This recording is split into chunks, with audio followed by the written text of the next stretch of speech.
Good morning, and welcome to the Competitive Advantage Talks presented by Ticketmaster.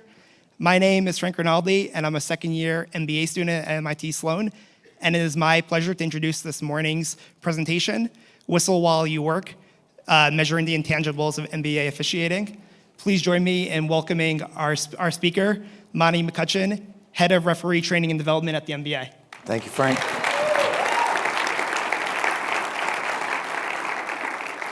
Well, thank you all for having me. For someone who has a literature degree, this is an intimidating room. You know, I have a literature degree for a reason. As I took a new role in the NBA, I was on the floor for 25 years as an official. When Byron Spruill came to me to talk about coming off the floor, it was a daunting thing. I have enough sense about me to know that being good at one thing, which was debatable even on the floor, doesn't always translate to being good at something else. And you know, there's a lot that goes into taking on a role like this. Most notably, you know, the intimidating factor of learning new skills as a 53-year-old man, which is not necessarily a given as well. And one of the things that I've spent a lot of time thinking about is, what is officiating? What do we want out of officials? Officiating all over the United States is dying at the same time that the game itself is exploding. For one example, Salt Lake City lost a little over 300 officials in the last 2 years. We can't get young people to be involved. And so there's an opportunity to think philosophically about what is officiating. Yo-Yo Ma says that music is made between the notes, the transcendent cellist, you know. And I've spent some time thinking, what does he mean by that? Now, I've taken up trumpet in the last couple of years, and I think I'm making music when Mary Had a Little Lamb comes out of my trumpet, you know? And yet, I know intuitively what he's speaking about is that a song coming out of a trumpet when you start something is not music. It's not. And so as we began to think in the office, Michelle Johnson, who I'm working with, and our team, Matt Futterman-Gael, John Ziza, and Joe Liebeskin, and Jake Mendes, and then, of course, the great analytical work that Evan and Steven are doing in our department, you know, that was all very intimidating to me, and I had to come to some conclusion about what is the essence of officiating. And for me, as I began to think about this, officiating ultimately is we have to decide what sport is first. And we're all here because we love sport on some level or another. Played it when we were young, moved into different fields in it as we grew out of our abilities to play. And for me, as I've come to think about what is sport, sport is how we test ourselves up against otherness. You know, my daughter's a rock climber. In fact, her coach is here today, Mr. Ortiz from the Asheville School in Asheville, North Carolina, who loves analytics. And she played basketball for him, was a very fair to middling player. But we saw his team and her grow in to how they tested themselves up against otherness. And if that is true, if sport is something about how we test ourselves, then what is the role of official? We have to know that test is real, don't we? We have to know that the fix isn't in, that fairness and integrity and the things that matter to all of us, that if I do the work at my company, I'll be recognized for it. That if I come in to put in the work and I put in all the extra hours in the weight room and I put all the extra hours in on the Versa climber and I put all the extra hours into the free throws, that it'll matter when the time comes for me to meet the moment as a player. But if I meet the moment, I've got to believe and have trust that that moment is legitimate. And so for me, that is the role of officiating. It is to create an environment where people have faith and trust in the event itself so that they know whether they have more work to do because they didn't measure up and they didn't quite get to the mountain that they're all wanting to get to, or they can revel in that joy of having known that the sacrifices were worth it. And as I took on this new role, it became apparent to me, and if we can go to the first slide, that we have this negotiated with our union in the 5 performance data areas: play calling, fitness, off-court duties, personal qualities, and court presence. And as we worked with our team, finding out how we were analyzing our officials, How are we getting to the points? We realized that the work that Evan and Stephen were doing, which is incredible, and this was such an eye-opening thing for me, to be able to come in and understand how their good work leads to a curriculum for Michelle and I to develop for referees at large and for individual referees that are showing needs. But we realized that in all these categories, 95% of what we were worried about was play calling. Now, you'd have to understand that play calling is fairly important to NBA teams and fairly important to NBA players, and a modicum of accuracy, of course, has to occur. It has to happen, all right? And I understand that as well. But that's almost like the ante, is it not? We expect NBA referees to be accurate. All right? But here we were spending all of our time. We have 5 developmental advisors, all of whom were NBA Finals officials. Joey Crawford, who many of you will know, Mark Wunderlich, E.F. Rush, Bernie Fryer, Bennett Salvatore, of course myself. We have George Tolliver, a longtime NBA official running our G League. And I realized that when we were looking at the data that Evan and Stephen were collecting and we were seeing through our work in the office, that all of our work was based on play calling. And it dawned on me, that's not a view of a complete official. Because there's NBA people in here, I see John and some others, and we can't even all agree at the NBA level on what is a foul, all right? So accuracy is always going to be a debatable point. Now, we have standards that we measure up against, I understand that. But what does it mean to be a complete official? And we realized we weren't doing a good enough job in analytically finding out court presence, personal qualities. We did okay with fitness. You know, we have the analytics on a physical and whatnot. And off-court duties. What does that look like? What does that look like in a tangible way? What is court presence? Je ne sais quoi? You know, Bill Parcells, I don't know what it is, but I know it when I see it. That's not good enough. That's not good enough to tell John at Memphis, referee X has it. I believe it. I know they have it. That's not good enough. I hope that John trusts me, but that's just simply, he's not going to trust me that much. Not when we just threw out 3 people on his team, you know. And we have to have measurables on things that really are part of being a good official. And so we came up with a set of words that started to try to encapsulate court presence, personal qualities. Off-court duties are a little more tangible in the sense that that's testing and whatnot that we do on a regular basis. And so we came up with a set of words that I find are the heart and the essence of going back to the original idea of what an official is. Someone who represents the integrity and fairness of the game so that those people that are participating in the game know that it's on the up and up. Know that they can trust, even if they disagree or even if they moan and groan about the outcome, that in their heart they trust that we're doing work that's integrity-based and character-based. And so as you can see, some of accuracy and mechanics is one of the things that has to be part of that list.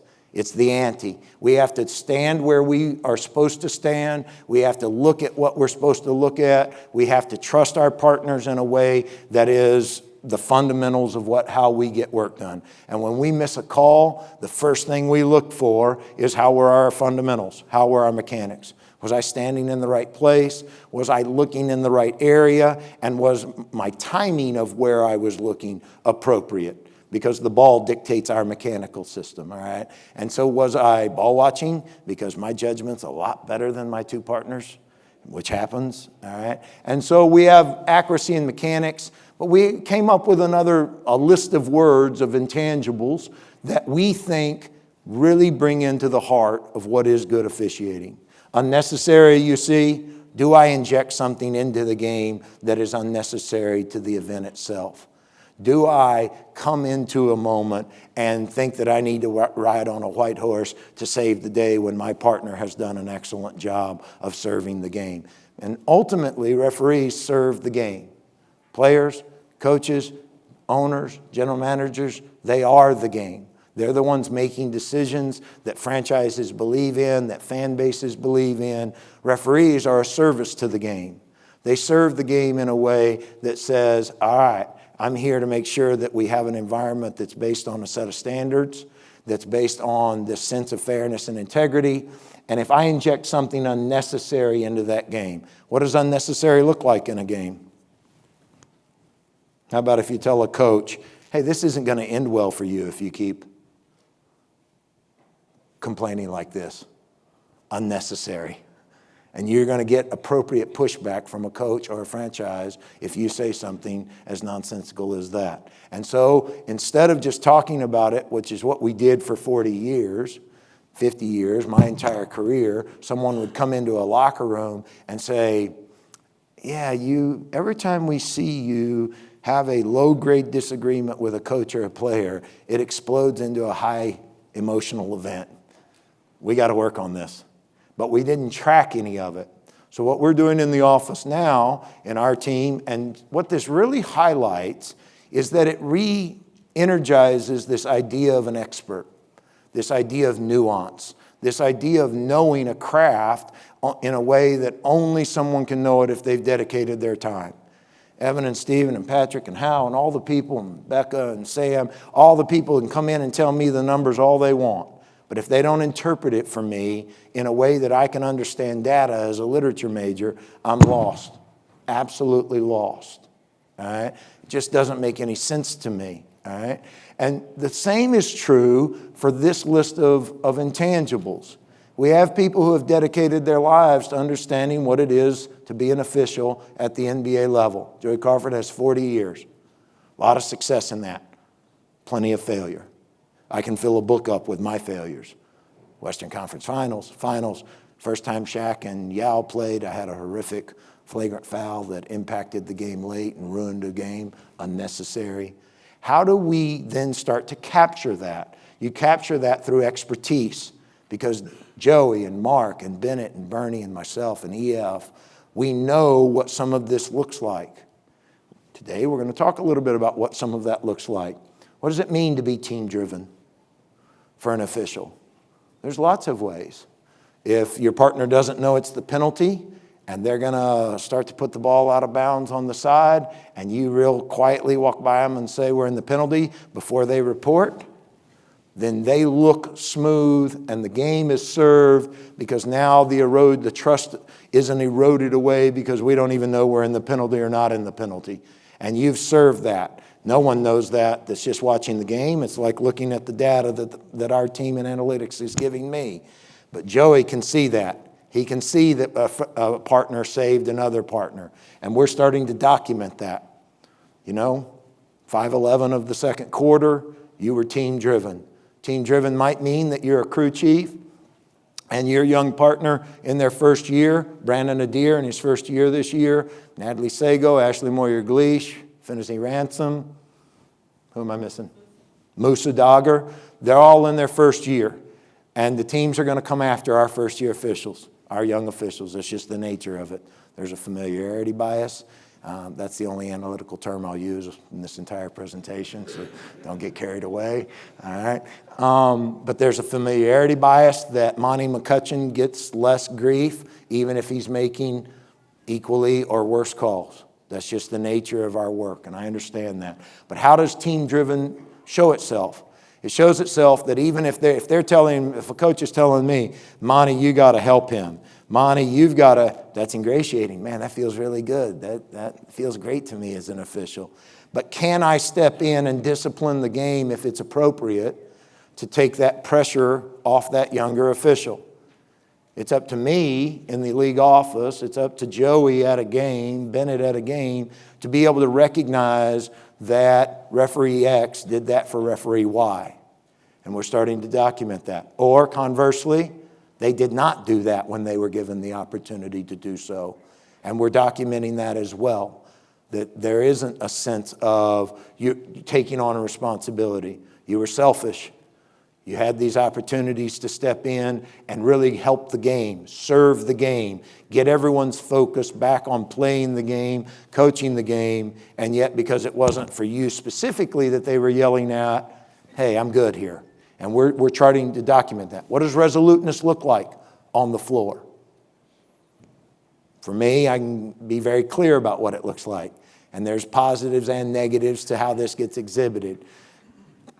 Coach A thinks that hand checking is going on too much, and he says to referee X, hand check 3 straight times down the floor.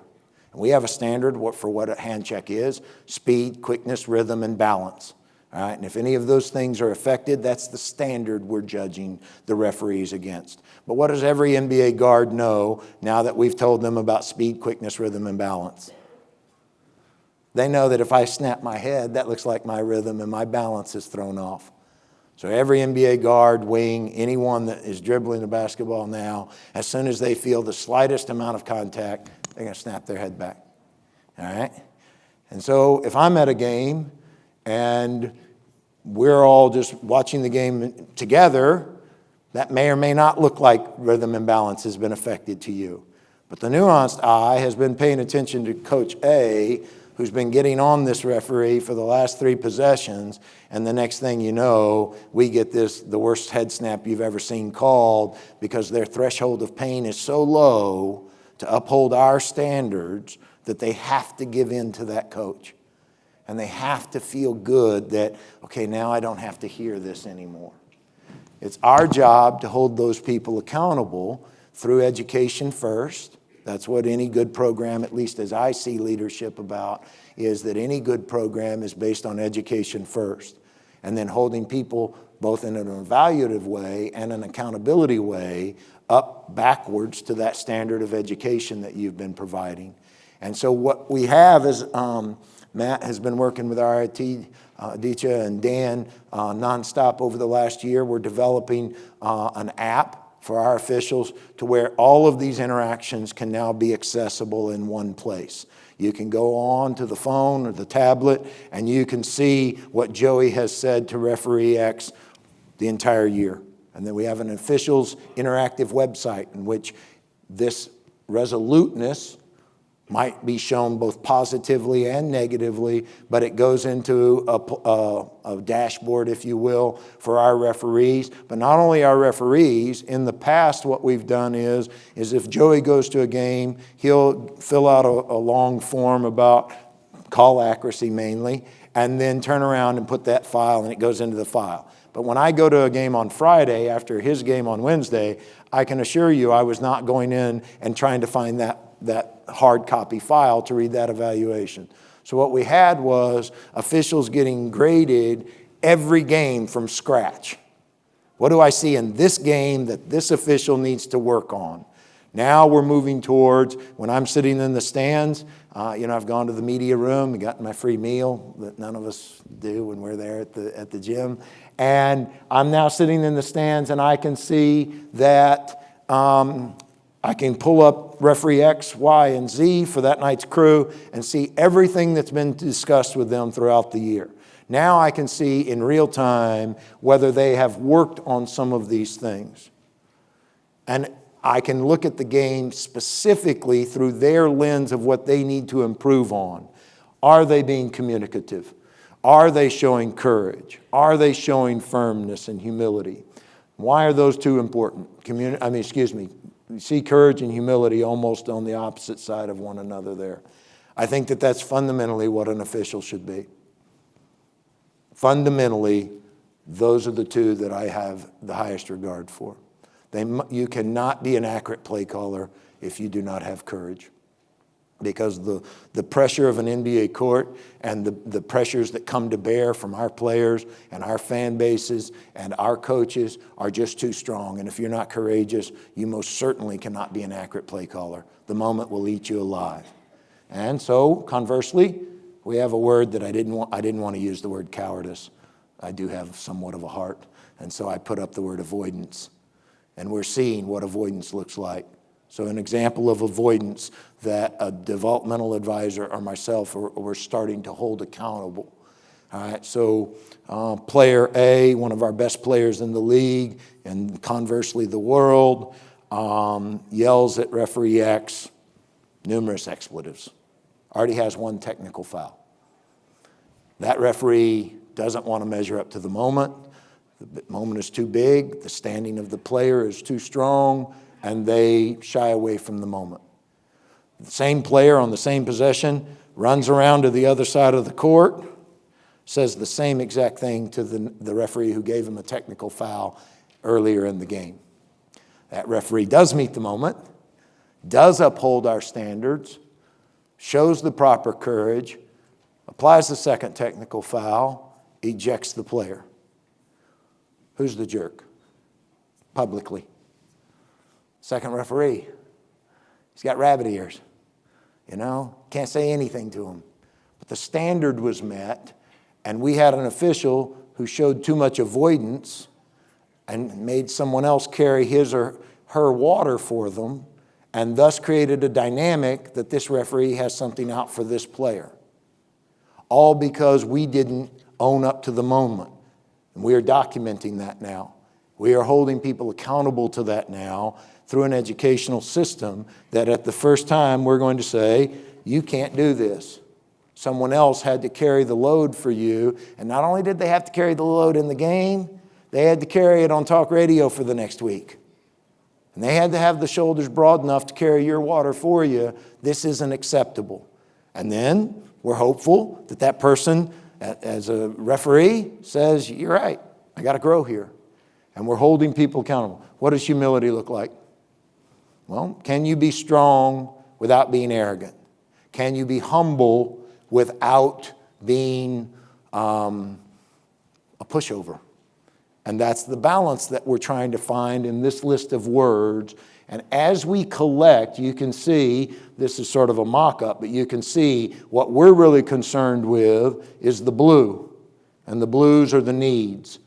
The yellow is the meets. We sort of expect you to get this kind of thing. And then the white is exceeds, all right? That you've gone above and beyond in what we expect of you as an NBA official. But what we're concerned about through our educational program is the blue. And so that takes me back to Yo-Yo Ma. And the idea of a nuanced expert allows us to dig deeper into in between the notes. Because blowing your whistle is half the job. That's the accuracy part. But what we had been failing at and what we're trying to get better at is after we blow our whistle, can we then be someone that's trusted? Can we be honest? Can we say I made a mistake? Can we say I'm open to being having made a mistake? And then videotape will help us. Can I come back out to a player or a coach and then tell them, you know what? You were right. I was wrong. And if you do that over a long view, these intangibles start to drive all the way back to the beginning, which is trust and faith that even if I disagree with your call right now, Monty, I overall believe that you're going to do the right thing for fairness and integrity so that I know that this is real. And I'll end there to say that NBA officials are not here just to cause problems for franchises and their fan bases. We take a lot of pride in this. We take a lot of pride in serving the best game, played by the best people and the best athletes. And notice I said people first. We have the best people in our league. I truly believe that in every capacity. GMs, owners, writers, referees, players, coaches. And getting to this set of intangibles is vitally important if we're going to do our part to gain the trust of the league at large, that what their hard work is for is real and important to them. We have about 6 minutes left. I'd be happy to answer any questions that you may have. If it's not analytically based, I may have to call on one of my classmates here. Yes, sir.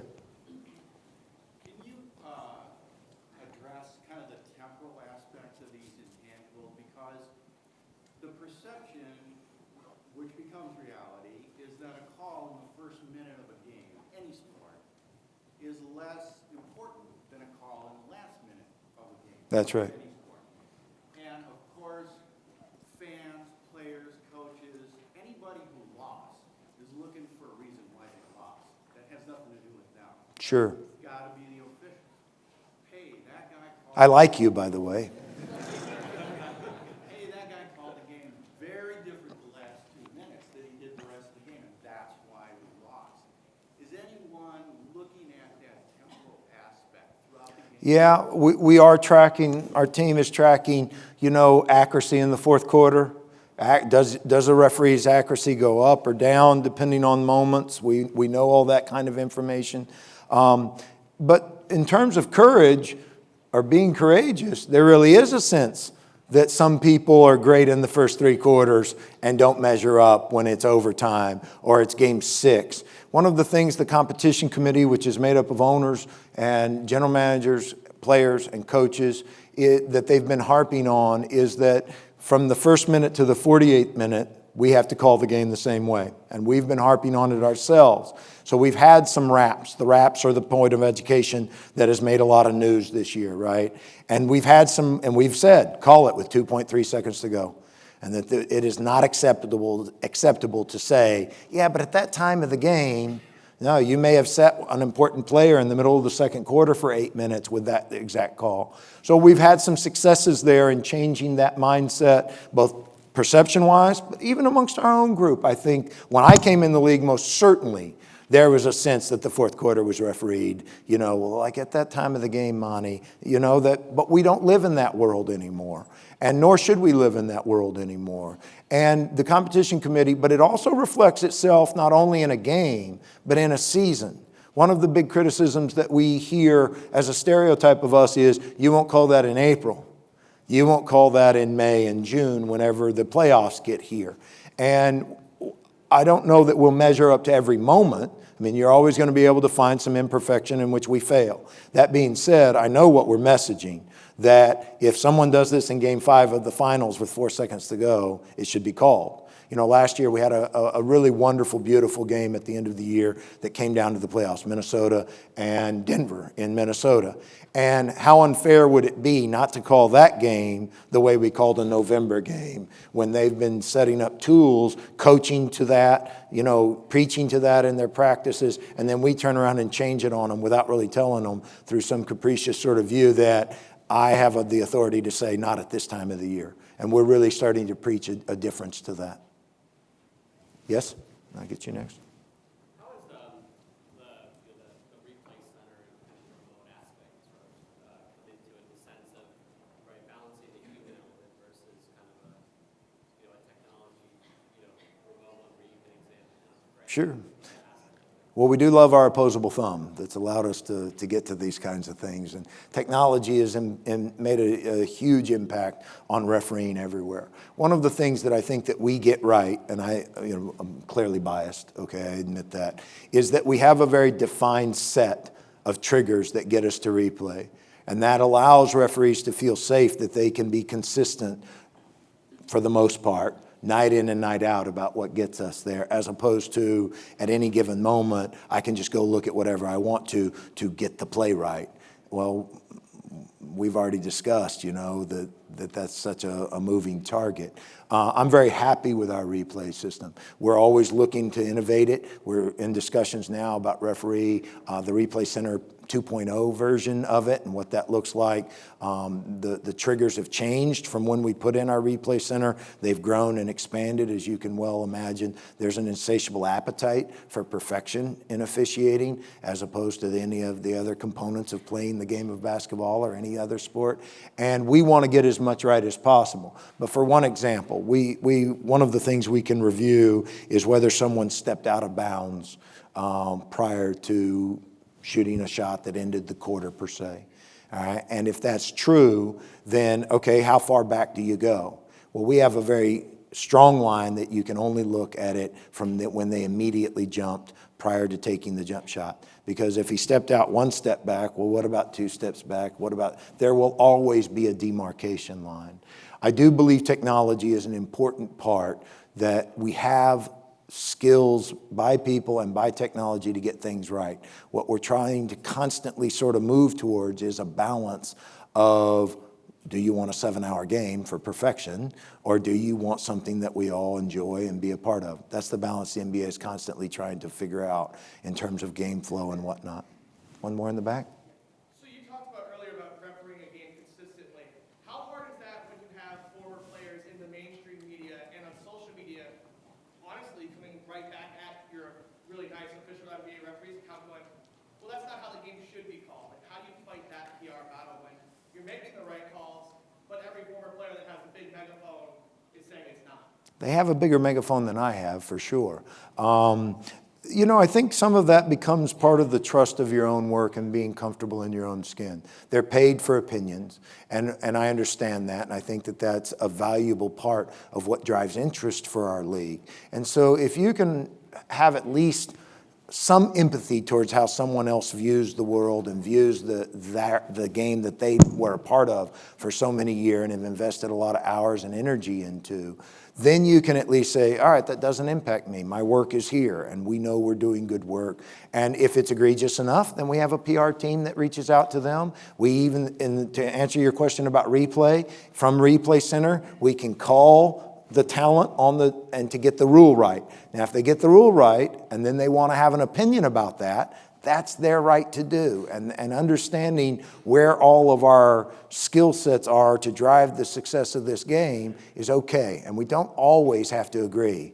Learning how to disagree would be a nice thing. I've run out of time. I want to thank everyone for the time to listen. I hope it was meaningful to everyone here. Thank you.